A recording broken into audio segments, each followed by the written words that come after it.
Power has costumes, most of them noisy. Yours arrives in work clothes, with clean hands that know exactly what to do and when to keep them still. There is power that collects, and there is power that carries. You chose the second, and learned the first will come when it's needed. The gentleness you keep woven through your strength is not softness sold cheap. It is mastery, a grip that knows the difference between holding and having. Feminine women read this in the first small things before they ever name it in the large. They watch you lift a too heavy box and set it down as if the ground were a friend, and they know the important truth. If you ever touch their life, you will not bruise what is inside it. Your power begins with accuracy. You measure before you move. A problem walks into the room dragging its drama, and you look for the hinge, the one place pressure would change the whole. You don't thrash, you turn, you align, you apply. Things cooperate because you respected them. Doors that stick open to force, they swing for precision. The same is true of people.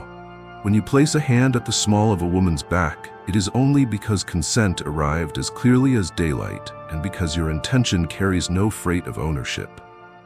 Gentle power does not announce itself by volume. It is recognized by the ease it creates. You use strength to make strength unnecessary. In crowds, you hold space so others don't have to push. In teams, you shoulder the dull work so brilliance can stay bright. At home, you repair what squeaks, leaks, snags, or scratches because a house should apologize for nothing. None of it is heroic in the way movies train us to expect, and that is exactly why it keeps the world from falling apart. A sink that drains is love. A hinge that doesn't wake a sleeping child is love. A plan that starts on time so nobody's anxiety is taxed before the first decision is love. Power, at its most elegant, disappears into the lives it improves. Gentleness is also in how you speak when you could win by not being gentle. You know the angle that would corner an argument, you refuse to use it. You could score the laugh that would make the room yours, you let it go if it would make someone else pay. You could turn a private confession into leverage later. You lock it where your integrity keeps its valuables. This restraint is not a leash others hold. It is a harness you put on your own capacity so it can work the field without trampling it. Women do not mistake this for weakness. They understand it as the only reliable evidence that power will not become cruelty when it gets tired. There is a patience in your hands that tells stories. When something delicate needs opening, you find the seam instead of forcing the lid. When a child hands you a broken toy, you kneel to the scale of the crisis and fix it there, eye to eye, letting the smallness sanctify your attention. When you cook, you cut without hurry, because knives that rush turn vegetables into slurry and evenings into chores. The table tastes the care. People heal in rooms where nothing is mauled. You maintain those rooms by doing ordinary things with reverence that looks suspiciously like joy. Your power honors fear without surrendering to it. When she says, "I'm not ready," you do not negotiate her into yes. You return to the work that makes yes safe when it arrives. A better plan, clearer signals, a cleaner room, a schedule that does not extort trust by starving it of information. When she says, "I am," you do not take that as permission to abandon attentiveness. You increase it. You hear the rhythm of her breath, the truth of her body's pace, the language of her eyes. Consent is not a moment, it is a conversation. Gentle power is fluent in it. You are decisive without being dictatorial. Decisions rise through you the way water rises through a well that has not been poisoned. You gather what matters, separate noise from signal, and speak in verbs. We leave. We stay. We call. We wait. You do not mortgage tomorrow's respect for today's relief. You do not make executive choices to avoid uncomfortable collaboration. You solicit wisdom and then carry the responsibility that comes with choosing. Women trust this because the results do not require them to shrink to fit your leadership. They remain fully themselves and feel more so because your direction does not consume their range. In crisis, gentle power is the difference between rescue and theater. The man who wants applause throws himself into the frame. The man who wants things better makes the frame stronger. You step in where force is needed and step back as soon as it isn't. You do not linger for the narrative. You return control to the hands it belongs in. Afterwards, you debrief without assigning shame. and the room learns that mistakes are not mortal sins when they meet competence and kindness at once. People start telling the truth earlier, which means fewer crises. This is how power multiplies without empire, by making honesty cheap. You keep tenderness on purpose. You use words that sharpen without cutting. You remember dates that matter, because attention is currency, and you refuse to be poor at the things that grow love. You give praise that strengthens the exact beam you want to hold more weight next time. You correct in private and celebrate in public and never reverse the two. You meet fatigue with logistics before it becomes resentment, yours or anyone else's. These are the practices that make your gentleness safe from the erosion that swallows men who try to be kind without being strong, or strong without being kind. You are both by decision. Your body carries a quiet message into every room. No one has to get hurt for this to work. That is what your shoulders say when you lift and do not flinch. That is what your jaw says when conflict tightens the air and you unclench it instead of arming it. That is what your eyes say when the conversation fractures and you gather its pieces in your gaze until the shape of it returns. Women who have negotiated too long with men who confuse pressure for presence step closer, not to be protected from the world, but to remember what protection without possession feels like. Their laughter changes register. Their plans get braver. Their rest does not apologize for arriving early. You understand that gentleness is not the absence of force. It is force that remembers what it's for. A river that knows its banks irrigates. The same water, unleashed, erodes. You choose banks. You keep them by habit and by hope. You build the kind of days that make power forget the sound of applause and remember the sound of a house running well. You spot the change in her shoulders when a weight she never named gets lifted because you lifted it without ceremony. You hear the difference in her voice when you choose the slow solution that will not need to be fixed again next month. These are the evidences you collect. They don't fit on a shelf. They live in people. And when the time comes to be loud, you are loud with precision. You raise your voice like a bell, not a siren. Clear, summoning, impossible to mistake for panic. You stand where standing is required, between what would do harm and those who should not have to know its name. And when the moment passes, you put the volume down and pick the gentleness back up, because that is the everyday heroism you prefer. The power to give other people back their power. In that return is where your magnetism lives. It is why women want to be near you every time. You are not the storm. You are the man who can command the storm when necessary and cultivate the garden the rest of the year, so that when the windows open, the air smells like something worth staying for. Chosen one, the way you listen is not a technique, it is a habitat. People step into it and discover that words do not have to hurry to survive. Your attention is the climate in which fragile meanings grow strong enough to walk on their own. Feminine women know this before they name it. They approach with the guarded eloquence the world has trained into them, test the air with a first sentence trimmed for safety, and feel, almost before the syllables finish, the ground under their feet hold. What you offer is not a stare that fixes, nor a nod that begs for its turn to speak. You offer presence, shaped like patience. Your face does the work your mouth refuses to steal. The brow unknots, the jaw loosens, the eyes do not rove for exits or upgrades. You tilt when something important arrives, not theatrically, but the way a tree tilts to sunlight, obedient to what nourishes. Even your breath participates, slower than the day's hurry, a metronome that teaches the conversation to choose tempo over tension. She feels the difference in her body long before her mind writes a report. Shoulders drift downward. The practiced second-guessing pauses at the border of your attention and, not finding hostility or hunger, decides it can wait outside. You do not confuse listening with collecting. There is no harvest in your gaze, no greedy inventory of secrets to be spent later as currency. The stories she brings are not deposits toward a future loan. They are artifacts offered to a museum that knows how to catalog, care for, and honor them. You ask questions that prove you are tracing the thread rather than tugging on it. Questions with soft edges that never cut the fabric. What happened next? Where did that land in you? What did it cost? You resist the seduction of cleverness, the urge to polish her meaning into a version that flatters your wit. You let her own language teach you how it wants to be understood. Silence is your ally, not your alibi. You do not weaponize it to punish or impress. You set it between you like a table, a surface upon which her thought can lay itself out without fear of falling. When she searches for the exact word, you do not rush to supply a near one. You give her the credit of believing she will find it and the courtesy of waiting while she does. That wait communicates the deepest compliment a man can give a mind. I have time for your precision. Precision arrives under such patience, and when it does, your nod is the whole parade. You listen with memory, not the forensic memory of a cross-examiner, but the reverent memory of a gardener who recalls which soil favored which seed. The name she mentioned months ago reappears in the right place. The date she pretended not to care about returns with quiet celebration.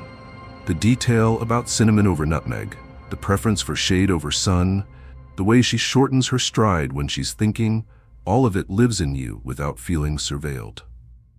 The effect is simple and rare. She experiences her continuity in your company.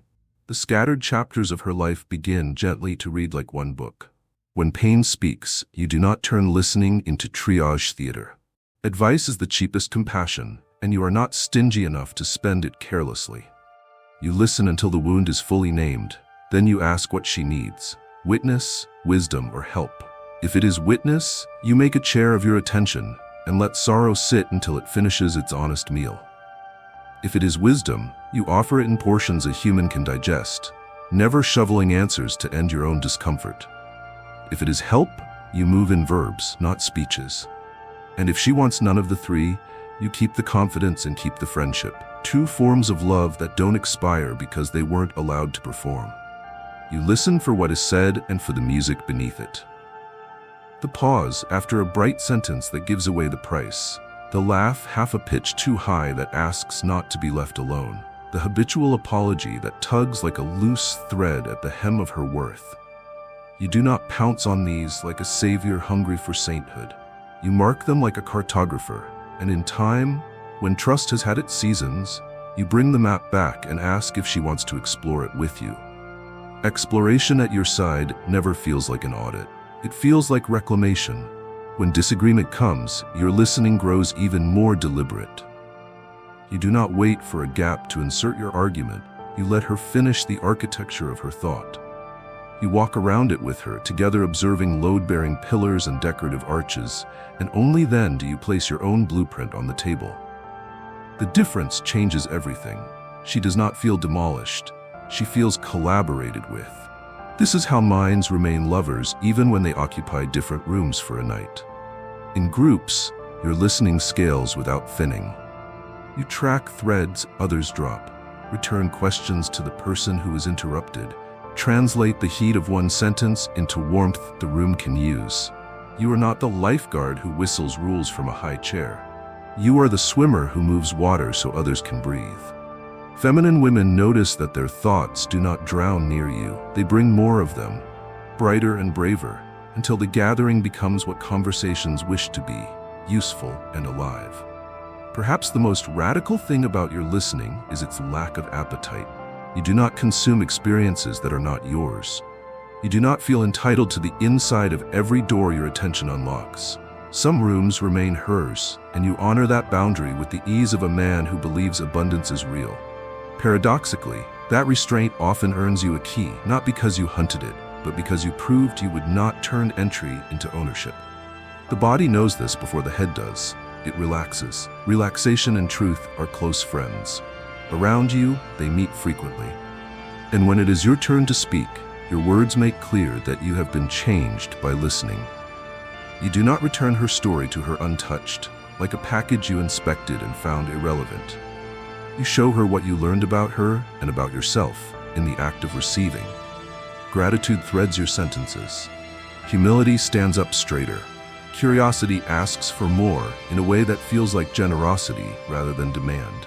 Then the conversation ends with a benediction that requires no religion, two humans taller than when they sat down, and a table that will happily hold what comes next. There is a laughter that erases and a laughter that engraves. Yours is the second. It does not scavenge dignity for punchlines. It reveals dignity where it hides, makes room for it, where the day cramped it, polishes it until it gleams again under ordinary light. Feminine women are mesmerized, not because you can split a room with wit, but because you can stitch it with joy. The sacredness of your humor lies in what it refuses and what it serves. It refuses cruelty disguised as cleverness, and it serves connection without charging admission. You carry timing like a craftsman carries a favorite tool. Reachable, reliable, used only when it improves the work. You do not panic at silence. You let it ripen until the right word is sweet enough to share. When a moment is taught with the kind of seriousness that breaks things, you introduce a line that doesn't cheapen the gravity. It vents the pressure without opening the hull. The difference is choreography. Your jokes know where to land, so nobody's breath is stolen to buy the laugh. Laughter with you feels like oxygen arriving, not like a tax being collected. You aim humor at the unimportant tyrannies, the tiny affronts that pile up and pretend to be fate. The printer that jams as a philosophy, the email that CCs the wrong universe, the key that hides in plain spite. You elevate these absurdities to their rightful rank. Background noise, not narrative. Women who have had to negotiate with real dangers find relief in this calibration. You are not minimizing their lives. You are maximizing their agency within them. Joy becomes a strategy, not an escape. Your playfulness knows the line between teasing and touching a bruise. You read the map of what is fair game, your own flaws first, the day's ridiculousness second, the common foibles of being human third, and you never trespass into a wound she did not first turn into a joke herself. If she does, you check the integrity of the bridge before you step onto it with her. The goal is not to win the cleverness derby. The goal is to build a shared language where delight can travel fast. Your humor is intelligent enough to be kind. You remember that sarcasm, though briefly satisfying, often salts the earth where intimacy hopes to plant. You prefer the joke that lifts the least visible person in the room into the light. You prefer the callback that proves you were listening 2 hours ago. You prefer the aside that lets the group breathe together rather than fracture into teams. This preference is not prudishness. It is craftsmanship. You want laughter that lasts past the door, the kind people taste again at stoplights and smile to themselves because it carries no afterbite. In private, the sacred grows even clearer. There is a way you make her laugh that unknots the long day at the exact place it tangled. It might be an impression of the meeting that needed an exorcism, a single-word parody of the app that colonized everyone's attention, a gentle mockery of your own earnestness when you attempted a recipe like a devotional and produced a minor disaster. The potency is not in the gag, it is in the devotion under it. Your humor says, I see you, I am with you, and I will carry some of this nonsense with you until it weighs less. You also know that joy is a partner to sorrow, not its rival. When grief visits, you do not bar laughter at the door as if levity were disrespect. You let it sit beside tears like an old friend who knows when to speak softly. The story about the hospital vending machine stealing your last bill becomes a mercy. The memory of the loved one's irreverent toast becomes a bridge to the next sentence. You never rush this chemistry. You earn it with presence first, then offer the light line as a handrail, not an escape hatch. The body recognizes the holiness of that sequence and thanks you by surviving the hour with more of itself intact. Your humor respects context. In rooms where trust is borrowed, you keep the jokes banked, letting warmth build before you spend it. In circles of deep knowing, you let the shared archive do half the work. A look, a word from a story both of you own, the shorthand of affection that turns the ordinary into an inside smile. Inside jokes in your care are not fences, they are gardens with open gates. You teach their etiquette by how freely you plant new ones with new people, always from seeds of inclusion. There is craftsmanship in how you laugh at yourself. It is not self-humiliation disguised as humility, it is proportion. You are willing to be the butt of the joke when it rescues someone else from embarrassment, but you never build a personality out of diminishing yourself. That balance is seductive because it is sane.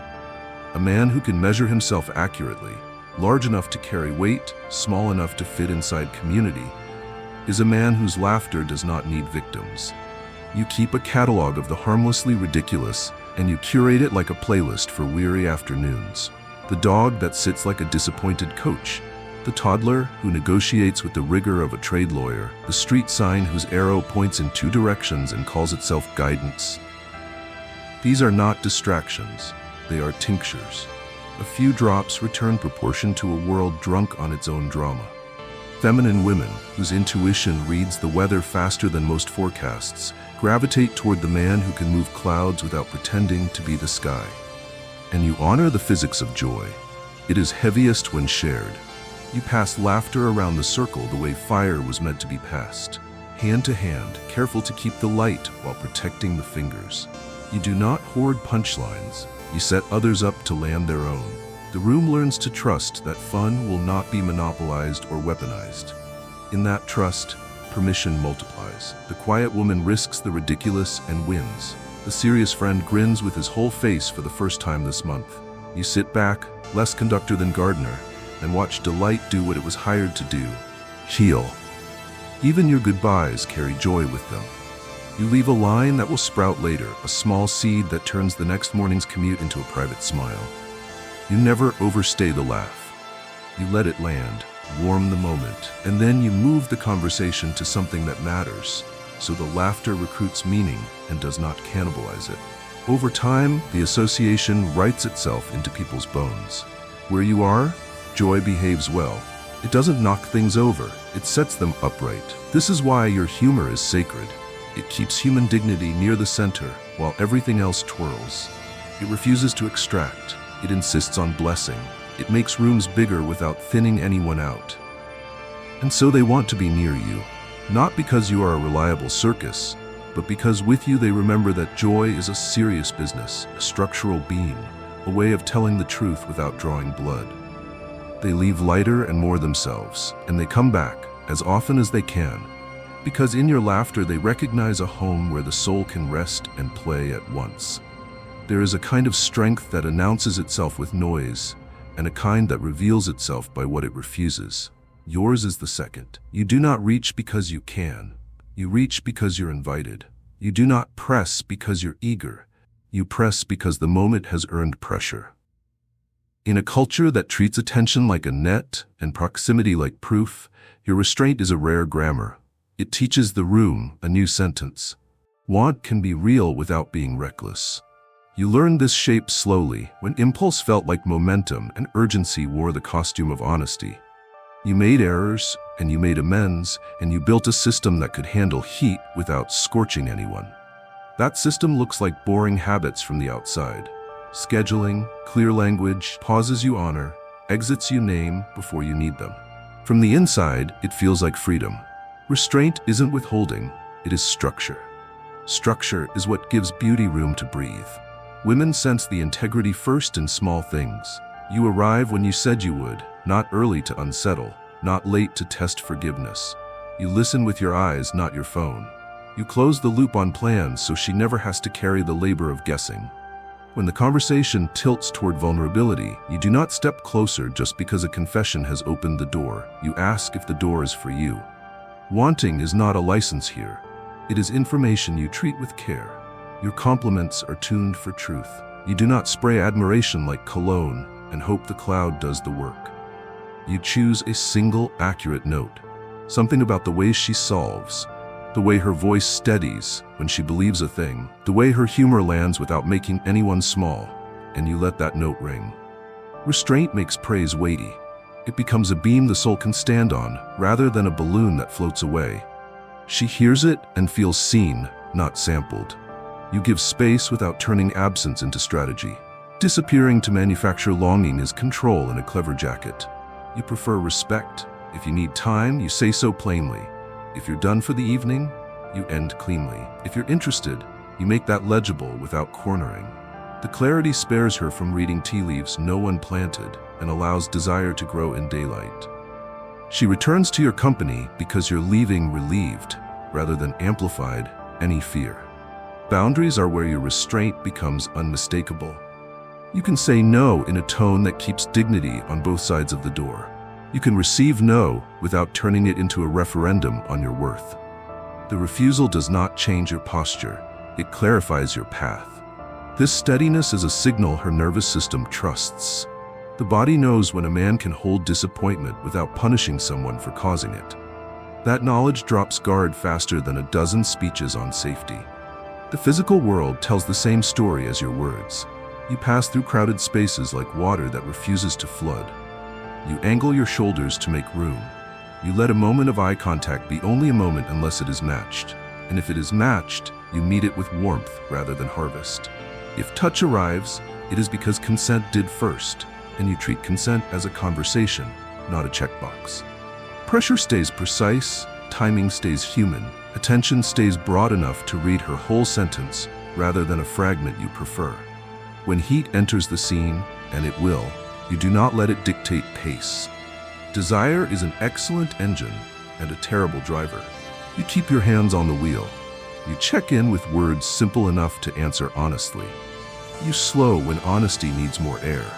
You are unembarrassed by caution because you are building something you don't want to fix later. Passion under restraint is not smaller, it is safer. And safety lets the body say yes with its whole voice.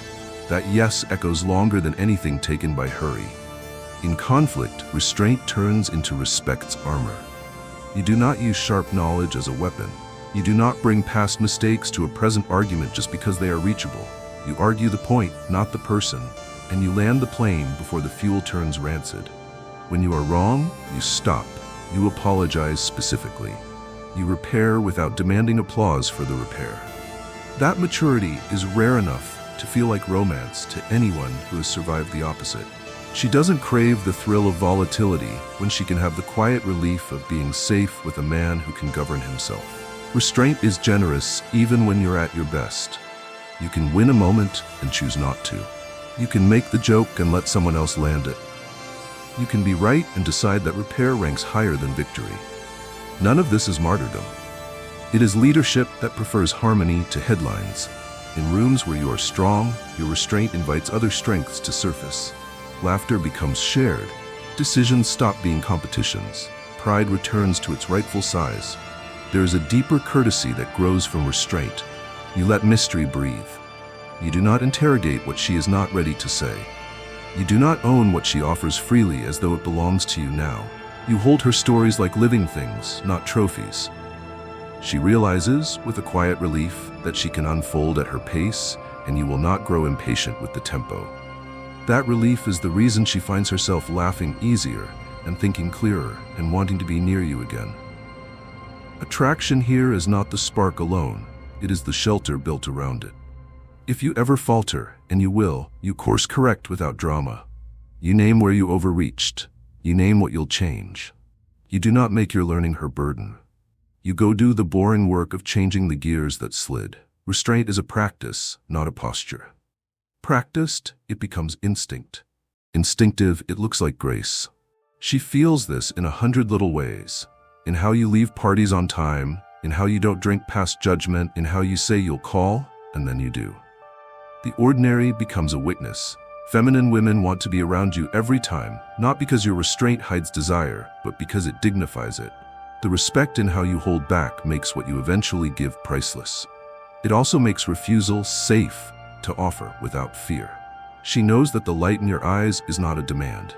She knows that your silence is not a trap. She knows that the way you draw near is a question with room for any answer. That knowledge is oxygen. Oxygen is addictive. She keeps coming back to breathe. Mystery is not vagueness, it is depth. It is the sense that there is more to discover and that more is coherent, not chaotic. The mystery you carry cannot be reduced to aesthetics or angles. It isn't a costume stitched from quotes and curated tastes. It is a life aligned enough that the parts not yet seen make sense with the parts that are. Women feel it first in the way your presence suggests questions worth living, not answers shouted over the music. Part of it is your relationship with wonder. You have not let adulthood sand it off. You pay attention to little marvels that most people scroll past.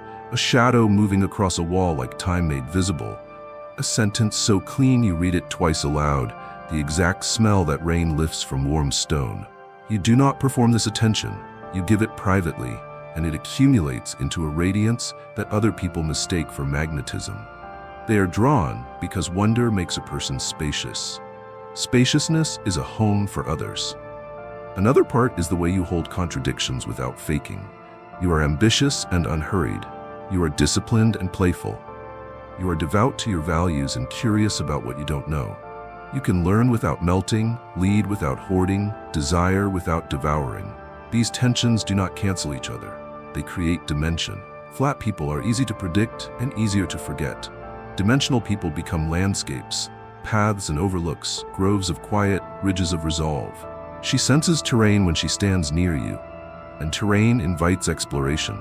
Your mystery is ethical. It doesn't rely on withholding to appear profound. You are open about what should be open, your intentions, your standards, your schedule, your refusals. The mystery remains because depth cannot be toured in a day.